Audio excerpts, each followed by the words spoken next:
Hello BookTube, it's Louise the Big Head Bookworm. Lovely to see you, hope you are well. I am dedicating this video to a fabulous lady called Crazy for Books. Now I don't believe that is a name on her birth certificate. I do believe it is a pseudonym of some kind, but that's how I know her. And she asked for a video to be dedicated to her, and as she is just such a fabulous lady who we chat away in the comments, I was more than happy to say, Crazy, this is for you. Now I have recorded this video about 4 times so far, and I'm having trouble with my worms today. I really am. I have said the wrong word so often in the last couple of videos. I feel like banging my head against the shelves. But we're just going to, this is it. This is the last one, Crazy. You're just going to have to take it and know that I have tried to make this as beautiful as possible for you. And it's not worked so far. But this time, Crazy, you're going to be with me. Crazy lives in Canada. I live in Cambridge in the UK. And so we haven't yet met. And notice I say the word yet, because at some point we are going to have to get together. Either you come here or I come there. And we're going to get together and we're going to sit and we're going to laugh and we're going to cackle and we're going to talk about books, and I'm going to steal them from you and you're going to steal them from me, and we're going to have a fab time, because I know that we would be friends if we were in the same room together. Well, we're friends now, even though if we're not in the same room. You know what I'm saying. She really liked my my nice little collection of hardbacks here. Deborah Harkness, she really liked that. I said to her that I struggled with the middle one. I did struggle with the middle one. Loved the first one, struggled with the middle one, but apparently she really liked it. But there we go. There we go. So, what have I been reading recently? This is what I'm here to talk to you about. A little catch up, first of all, in the last last video I was telling, see what I mean? Last video I was talking about my update of my reading challenge, and one was with a cat on the cover. And Lorraine, Lorraine, said, well, why not Cat Among the Pigeons by the one, the only, Agatha Christie. And I was like, God, I was so focused on thinking about a book that I hadn't read before, I'd forgotten about the classic that is Cat Among the Pigeons. And I'm very lucky because my edition has this beautiful ginger cat on the cover, and so I can use it. I have downloaded the audio book because I had a credit, and I've got lots of stuff that I'm still fiddling faddling about in the house, and I really like to have an audiobook when I'm listening to it. So I'm listening to My Cousin Rachel on audiobook, and I've started listening to this, and I just know I'm going to just launch through this. So this no doubt will be the cat on the cover for my challenge. However, there's some other suggestions that people gave. In particular, is it the Tail Chasers song by Tad Williams? I saw that recommended, and then I kind of like, yes, I do recommend that by several people. So I put that on my wish list, and I shall at some point get that, but I might not get it anytime soon, but I am going to do this one, and then I can. And what else? The other one that somebody recommended was The Master and the Margarita, and I have got an edition with a cat on the cover, so I could have read that. But I read this years ago, and I'm not sure.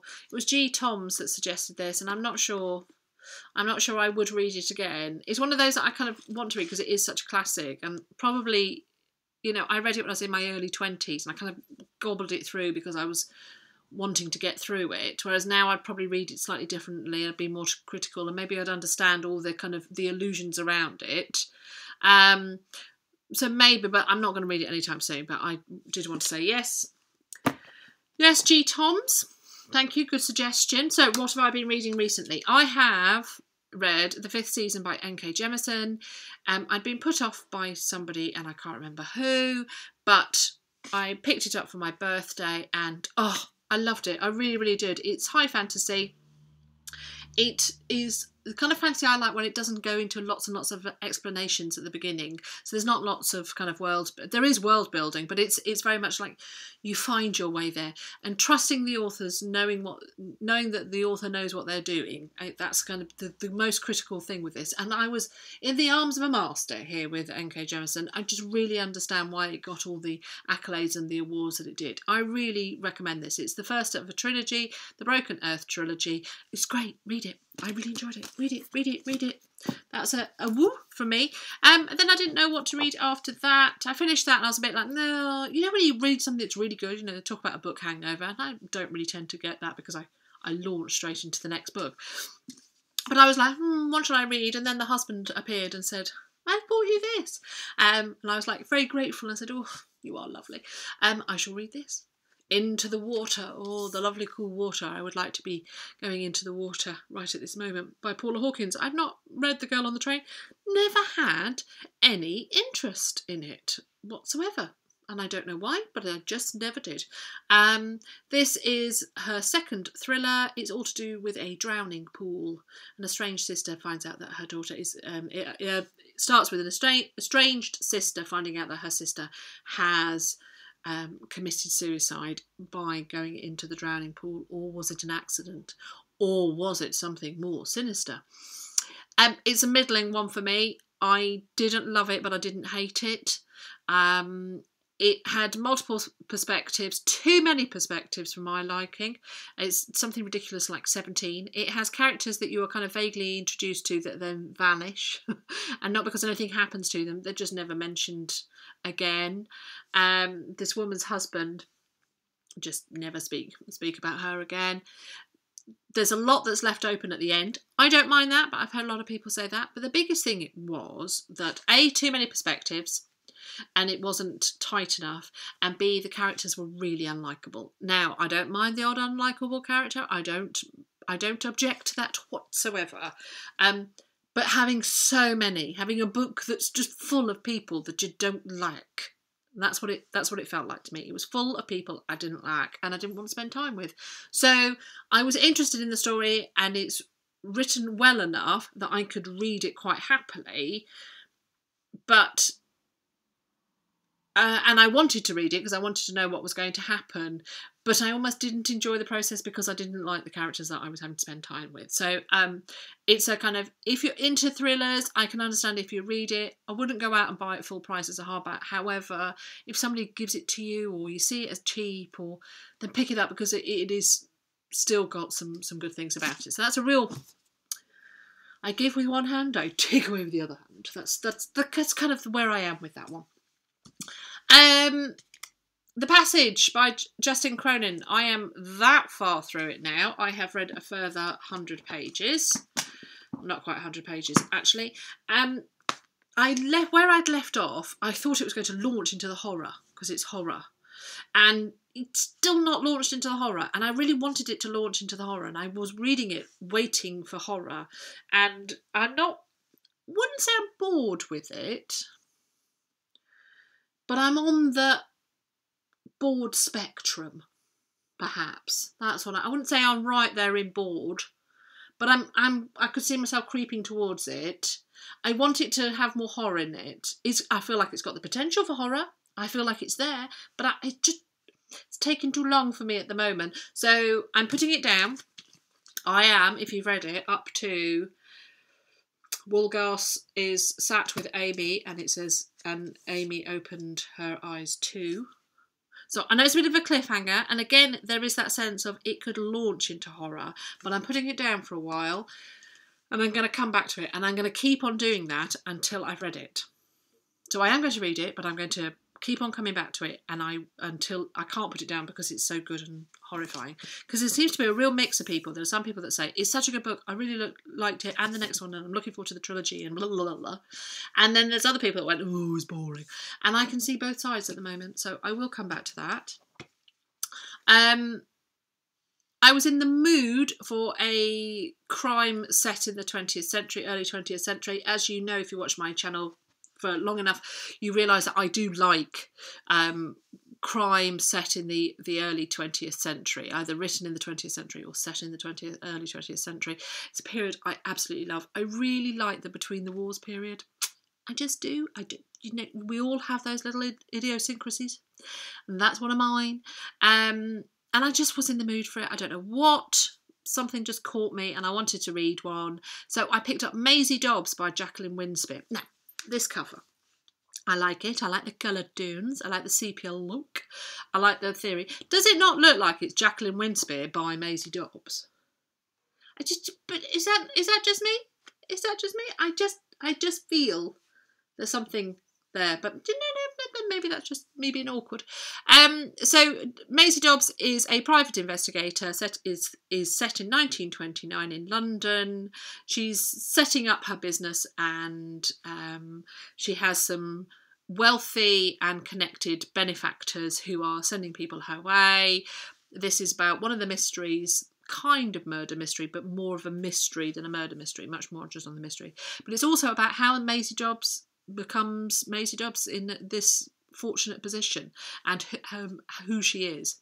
It is gorgeous. I just really enjoyed it. I had started to collect the Maisie Dobbs series, and I had read one called Elegy for Eddie, which is like number 7, which is like number 8 or 9 in the series.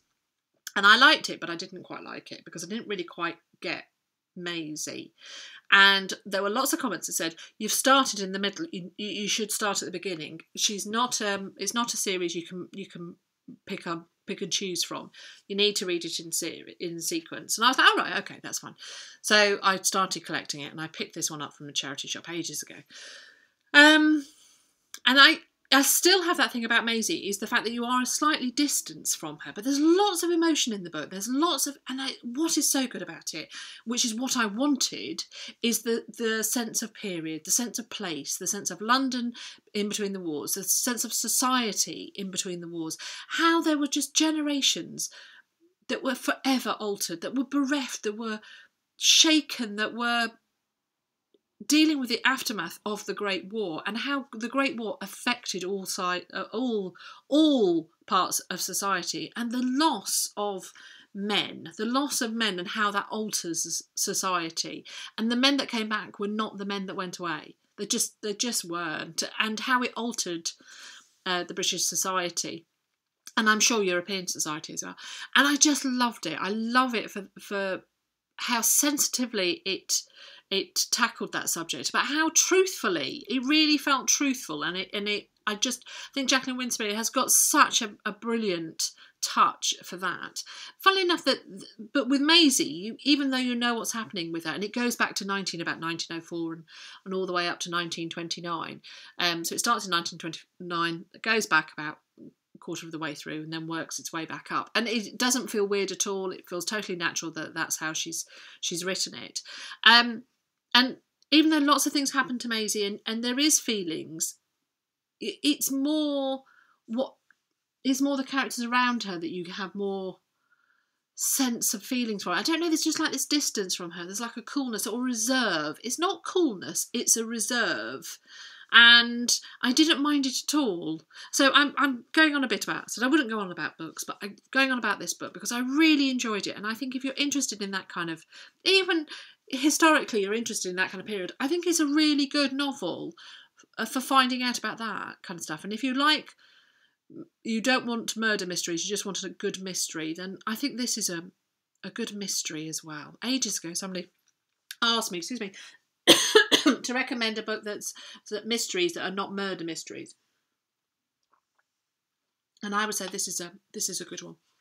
This is a good one for that. So highly recommend that one. Crazy, that's how I'm recommending things in future. Is it a low book or is it a high book? Anyway, 2 more books. I started this one. Elizabeth Spooky's House of Books recommended this to me. I Ripper by Stephen Hunter. I've given up on it. I'm sorry, Elizabeth. I know this is Crazy's video, but I'm going to talk to Elizabeth there. I just couldn't get on with it. I couldn't eat, just too much slang.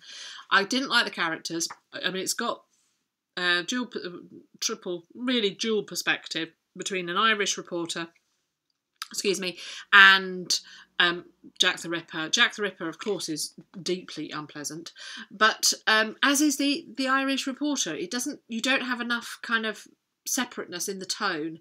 Everybody's just quite unpleasant, and everybody around them is quite unpleasant, and it's written in slang. There is so much just slang, and I couldn't be doing with it. I'm trying to find some slang now, and now of course I can't find any because that's the way. But it just, I'd had enough of it. I got to page 142 and I thought, I'm not enjoying this. Why am I reading this? I'm not enjoying this. I'm going to stop reading it now. So that's what I did. That will be leaving the house. Somebody else can have that. Hello, what happened there? You disappeared. You disappeared from me there. There's going to be a cut off. So the last book I've just finished, I finished today, is The Dream Detective by Chris Robinson. That's an awful cover. That is a bad cover, isn't it? Yeah. So I heard this recommended on a podcast by, it's called The Unexplained by Howard Hughes, or with Howard Hughes, and it's all about the unexplained. So it's kind of aliens and conspiracies and lost civilizations and mysteries, you know, like, so the last one's been about Lord Lucan, for example. But there was one about synchronicity. And he was talking, and it mentioned this chap, Chris Robinson, and his book Dream Detective, and I could find it cheap on the Kindle. So I thought, oh, I shall download that and read that. And it's all right. It's all right for, you know, it's fine. This chap has precognitive dreams. It's a memoir. It's by Chris Robinson, and Andrew Boot is kind of like the ghostwriter, even though he's. But there's lots of dealing with the police, which you can't go into because it's sensitive. Well, don't tell me that. If you tell me that, I'm going to want to know. Don't tell me there's lots of things that's exciting that you can't talk about. No, that's annoying. Don't do that. Either tell me about it or don't. Leave me in blissful ignorance. So there's a lot of that. It's also a lot of, these are the dreams I had and this is what it meant. These are the dreams I had, this is what it meant. And there's only so long I can actually cope with people telling me about their dreams. I don't mind the odd, this is what I dreamt, and this is what I dreamt last night. But I must admit, after about 300 pages of it, I was like, Chris, I'm less interested in your dreams. Or as fascinating as they are, and the precognitive side of it, I am interested in, but I just, you know, there's no kind of character arc. But then again, it's one of those true life memoir things, and sometimes they don't have character arcs, it being true life. And there we go. So that's what it is. So I have finished that today. So I am on the hunt for having a look at my shelves. My shelves are over there. Or shall I have another Jacqueline Winspear? Which is the second one? Sorry, I'm just going to reach up. So this is, I don't know what the second one, Bird of Paradise is. Have I got Bird of Paradise? No, Birds of a Feather. Birds of a Feather. I think I've got Birds of a Feather, so I might read another Maisie Dobbs because I really enjoy that. Or I might read something else. And there we go, Crazy. What are you reading at the moment, my lovely? And how is everybody else? And there we go. So I'm gonna let this go. This is going to be my attempt for today. So as I say, I have recorded this video so many times because my worms are just not cooperating today. So if it's a bit up and down, I've done my best, everyone. And I hope you are well. And you're having a good Wednesday, because I'm filming it on a Wednesday. All right then, my lovelies. Let's do this again. Bye.